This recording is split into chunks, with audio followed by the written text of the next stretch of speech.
Hello, people. Welcome to another edition of A Dose of Drew. And tonight we're looking at the Vosteed Valkyrie. This is the Wharncliffe Trek lock version. Basically the button lock version. We'll get to that in a minute. This Vosteed's been doing great work here. They've got a lot of things. There are a couple things I want to talk about because quite honestly, probably the single worst thing about this is the button lock, which you won't hear very much. This is also a Nitro V steel 14C28N with a little bit of more vanadium added to it, which is a good thing too, generally speaking. All right, so let's take a good look at it. First things first, we'll get some empirical style standardized measurements. Little over 7.5, about 7 5/8. Overall blade length is about 3 1/4 with approximately just under a 3-inch sharpened edge. Lots of good sharpening choil there. It's not really high, but it's got a lot of breadth, and with this relatively high saber style grind, you can get a lot of sharpening out of that for the life. And the weight, little over 3 ounces. It's actually pretty good. That 1.2 inch on the total overall length. It is, oh boy, this is always the hardest part. Trying to get something that'll show up on camera there. That might be the best way. You see the holes for some weight relief. It is a good thing. All right. And just to give the standard relative measurements, it is a relatively longer knife than you would think. It is definitely closer in many ways in overall length to something like the PM2 and just slightly shorter than the Para 3. It is very much in between. It is probably closer to the Para 3, but it is still longer than you might initially think, putting it in the mid-size range in my opinion. And it's just a blur. Again, very, very similar in size, but not thickness, and not just any leak, but a random leak. And there you are. Nice. This mid-size range is something Vosteed has been really doing well. And the Valkyrie has two versions. Number one, this is the Wharncliffe version. There is a sheep's foot version as well. May or may not be, depending on your taste, may or may not be more to your suiting. There is the Benchmade bug out. Very, very similar in overall size and length to the bug out. Slightly larger than the Civivi Elementum. It's very, very, very nice size.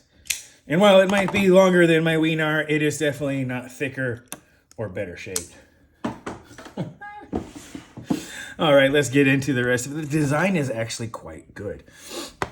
Once again, for those who do not know the criteria we use for review on this channel, the design, aesthetics, mechanics, bouncing this thing all over. Noteworthy points, intended purpose, cost value ratio, expectations, and requests. So we have the damn nice criteria. All right. So first of all, the design. Very, very good and classic. Has a nice sort of dip back. For those who are wondering, no, it is not completely flat. It definitely has some curves to it. Let's see if I can, is that even? So you can see there you go. You can see the white through there. All right. So it's definitely got a curve to it. It's not just an optical illusion. Very, very, it's not bad in the saber grip.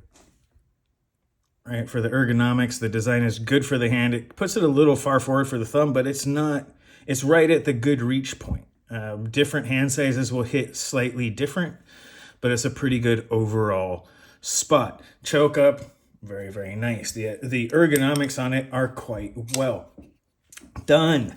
And this blade shape is just, the Wharncliffe one is great for all, especially the piercing, the poking, all that sort of stuff. The Wharncliffe is great. That very, very acute tip can really get it and do some fine work. And with the ergonomics and the design, it really does allow you to go up and do some really, really fine work like slivers or anything like that. It's a really, really, really nice blade shape for most things, which it really does make this a fantastic package piercer. The saran wrap slicer is great. It's got a really good edge geometry. And as a cardboard carver, it's pretty decently thin blade stock. While it's not that high to give it go through, it will do it. And of course it gets in there really nice.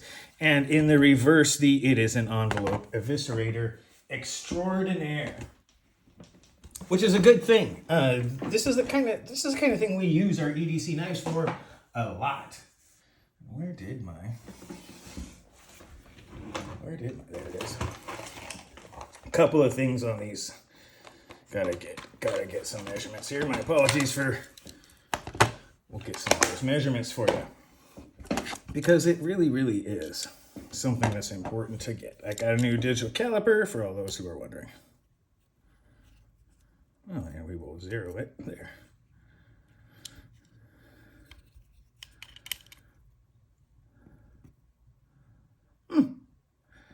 That 3mm blade stock. If you're wondering, that's been shaved down by polishing. And behind the edge, right at the base, pretty good. Let me see if I can get this read right. Somewhere around 15 to 16 thousandths. Not the thinnest behind the edge, but I have seen more than a...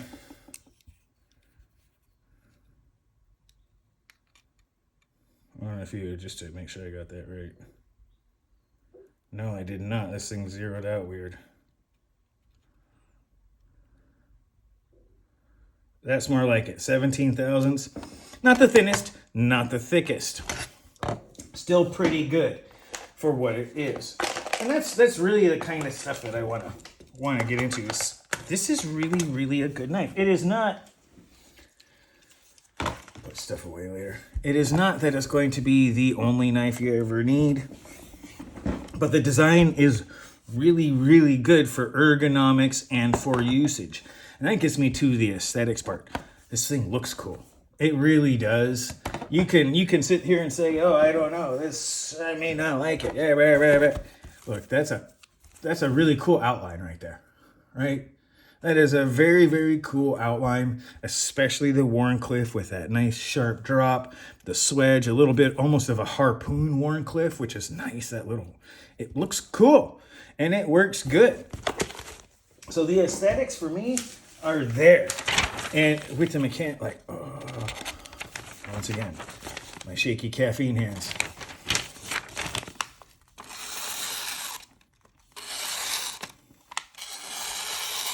Factory edge is pretty sharp, kind of smooth, not the smoothest I've ever seen there, but that's a pretty good apex to just roll right through, and it works. Let's see if I can show this by keeping it on camera. Out at the very, very, very tip. The very, very, very tip cuts just as good as the base. So that's pretty cool. Right, that type of mechanics. Now, the button lock. First of all, it's drop shut. It engages nicely. It does all sorts of stuff. It's incredibly fidget friendly. It really does have several different ways to flip it. You can keep your hand out of the way from this flipper tab to do the front one. Maybe I have to do it Nope.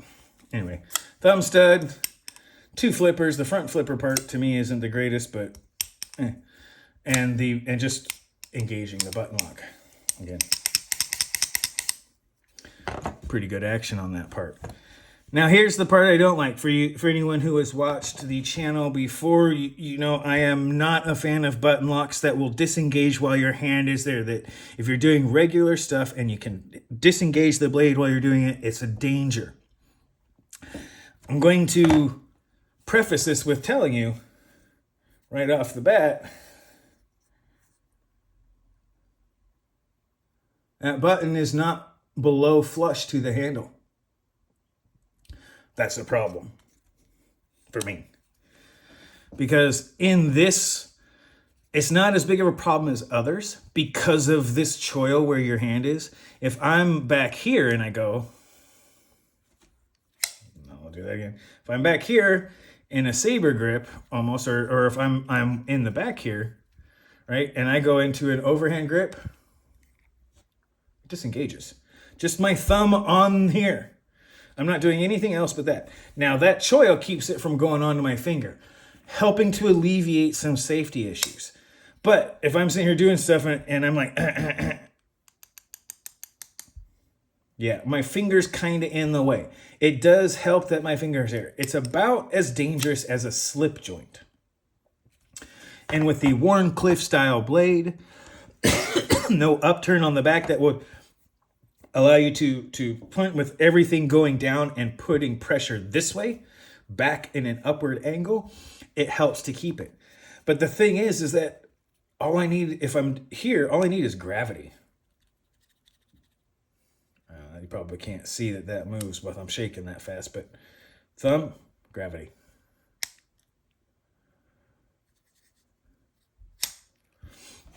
So the button lock, quite honestly, it reminds me a lot of the Cormorant. I do not own a Kaiser Cormorant, and it's not because I don't like you, the designer, or anything like that. He's done some other good work I really do like. It's because of the very same problem with this button lock. It just is too easy for this to become much, much, much more like a slip joint. I'm not against slip joints. I like a good slip joint. In fact, right now, one of my favorite current slip joints is this, the Real Steel Solus. It is similar. There's a review out there, but it has a similar thing where it's a sheep's foot style blade, so everything's going there, but it has a stop for a lot of the same reasons. So is it as bad? I would argue that part of the problem is that on a slip joint, you know it's not locking. On a button lock, you expect it to. Yes, is it more dangerous on just looking at it with the stuff to do where if you're in a saber grip like this, or if you're in a saber grip and it goes, your finger's kind of, it's not that it can't go past your finger, right? It can.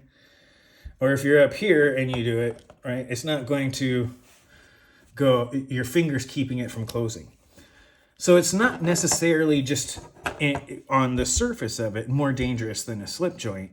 It's that if you're expecting it to stay locked because you have a locking knife, and then it can like I just did right there, where you don't get, if your hand's not in the right place and it closes unexpectedly, you're going to have damage. Just straight up. There's a real high likelihood of damage on this thing. So when it comes to the mechanics part, I'm a little bit split on this because I don't like that the button stays above the surface of this handle scale. And once again, get the white so you can see better. Right, there's the button. You can see it right there, sticking up above. It sticks up above the pivot screw while it's engaged. Right? It's almost as, in fact, if you do it like that, you can see the button right there. It's more so than the thumb stud. So while it's completely disengaged, it's still above the plane, which means anything that puts pressure on that plane is going to disengage that lock. To me, that's an unnecessary danger in a button lock. I will say there is a lot more on this knife than something like the Cormorant to help alleviate or at least mitigate the dangers. You have your finger here, so if you do have it in there, you're going to feel it go through, and there's that choil that's doing it. And if you're doing anything really hard with this, that's doing it is hopefully very, very little, and you'll be conscientious of what you're doing.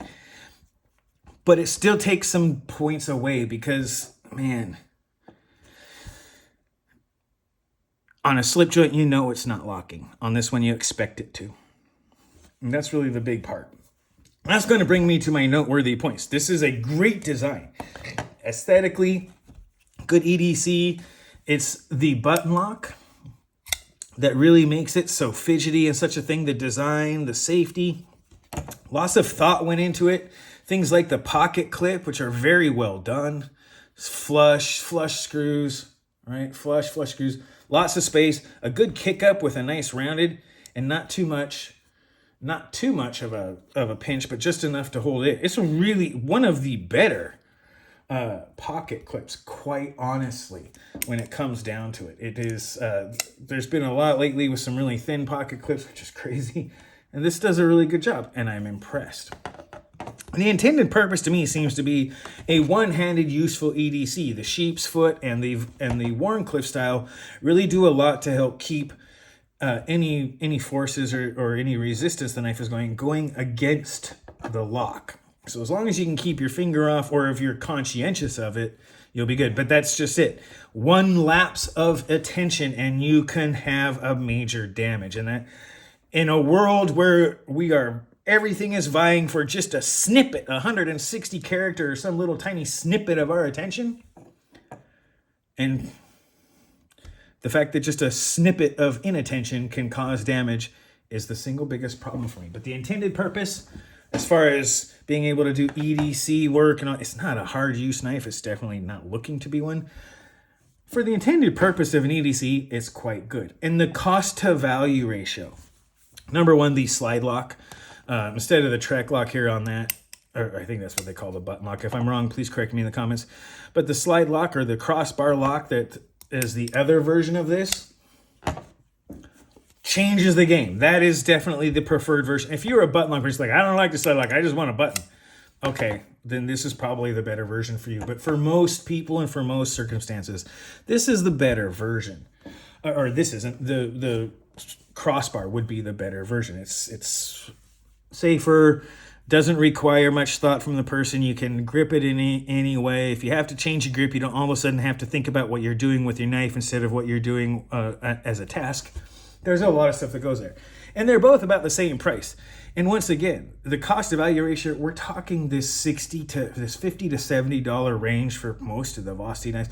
Absolutely outstanding. Nitro V's, good steel, well-made, nested liners with good, decent micarta for the most part. And you know, the black wash blade. I got this darkened version so that it matches more with my clothes. But that's really, really, really good. And here's the thing. I expected this to be what I expected from the looks of it, the aesthetics, and just what I had known from the dimensions. I expected this to be a good knife. I was unsure of the button locks because there's a lot of good button locks out there and there's a few bad ones. And this is not necessarily a bad one. Taking the designer of this took what was bad about the button lock and put some mitigating design cues in there, which shows conscientious towards it and really does do a great job of mitigating that. I can own this knife. It's not my favorite. It's not that. I returned my Cormorant, and there was not a lot of redemption in the Cormorant to keep that blade from shutting on my hand. So I'm not a fan of the Cormorant. I know it's a very well sling. There's a lot of people who like it for the fidgetiness. Quite honestly, if I'm going to get something like that for fidgetiness, I don't have to worry about what that button lock's going to do. So, the Cormorant's cheaper, made in China and all that stuff. And if you look, it's got even a similar thing. But quite honestly, if I'm trying to find something that's like the Cormorant, when the Cormorant's just trying to be, honestly, a different version of this, Cormorant's not my favorite knife. I don't own one. I returned the only one I ever tried to buy. So this one's pretty good. The cost to value ratio is high.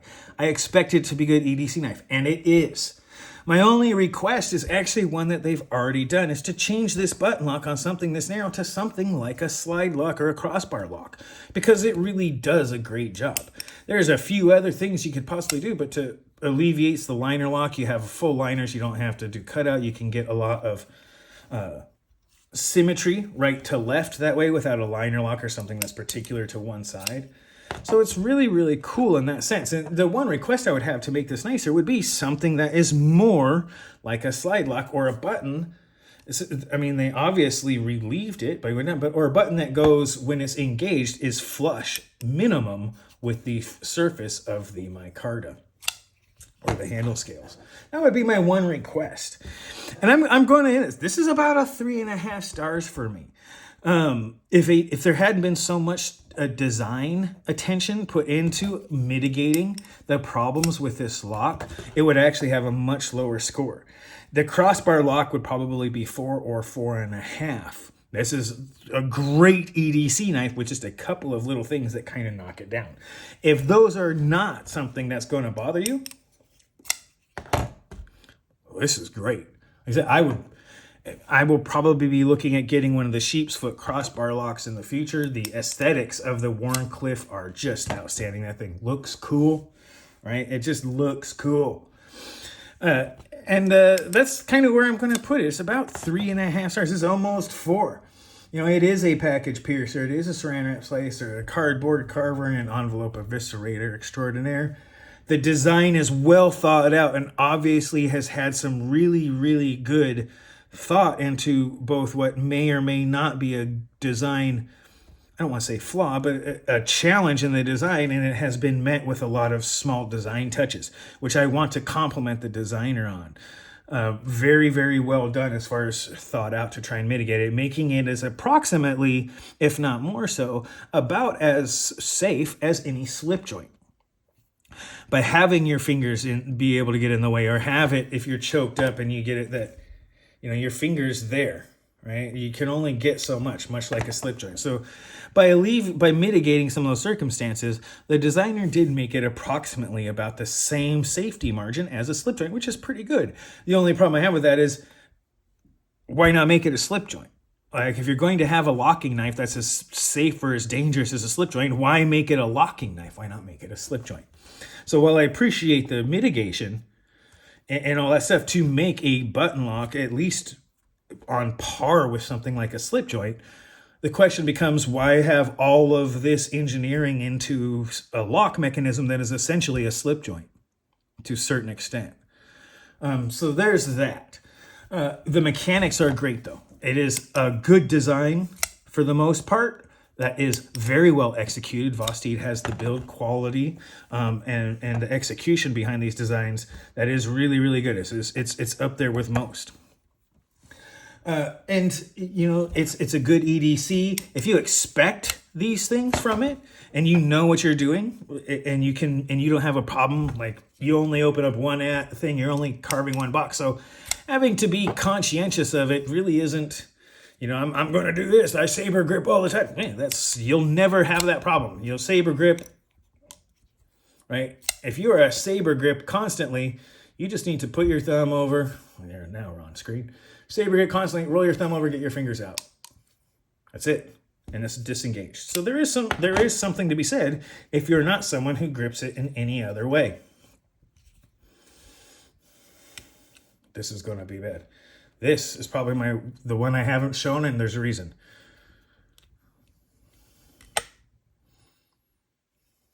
That. I'm just going to let what I just did sit for itself. It's like,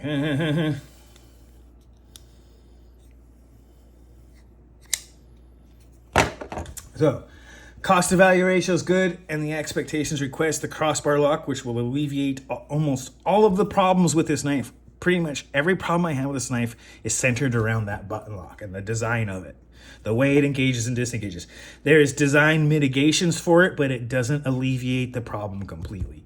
And that's probably the worst part about this knife. And the one thing, I can recommend this knife, but with caveats. You need to be conscientious of what you're doing with this knife, or you can get hurt by it. And as a tool, that's bad. The only way you get hurt by a hammer is swinging it at yourself, or if it bounces off, right? Or if you have to hold the nail. The only way you get hurt by a screwdriver is if you jab it into your leg or someone twacks you with it. Like, a tool shouldn't be something that hurts you unless you use it on yourself. And this one makes that that possibility of an accidental usage against the user higher than than pretty much any other locking knife. And that's my problem with it. Again, 3.5 stars for that reason. And the request being the crossbar lock. Alleviates all the problems with this lock and makes this a 4.5 star, if not a 5-star knife. the cost to value ratio would be great. The single worst thing about this knife is this button lock. And I like button locks. And that's my problem. In fact, as there was just this review, this is not even a competition. Which one of these is better? It's not even a competition. That's better. Because I don't ever have to worry about this knife hurting me unintentionally or without me having done something directly to put that blade to me. So, that can't say that about this knife. Can't say it about the Cormorant either. Cannot say that about these knives. That's my single biggest problem with this lock. Just don't like it. It does not provide the safety measure that a lock should. Not even a liner lock, which can bend. This does not provide the safety margin and capacity of even a liner lock. But it is mitigated by other design choices, which makes it a little bit better. Again, I feel this is about as safe as a slip joint. But it's a locking knife, and that's the problem I have with it. And that's where I'm going to end it. I'm a little torn because it is a really good knife with a couple of little bit. And once that crossbar lock starts coming back in with it, yeah, I think that's going to be a much better thing, especially for this knife, for something like the Valkyrie with a relatively slim handle. It's just going to do better. It's a really, really good idea, and the crossbar lock will make this much better. And that's how I'm going to end it, you guys. I appreciate everyone coming and watching this. So go ahead. This is the Vosteed Valkyrie, and go ahead, take this video. Watch it twice. Comment as much as you like. Be mindful of side effects. Remember to like and subscribe. This has been your Dose of Drew. I am said Drew, and you guys have a great rest of your night.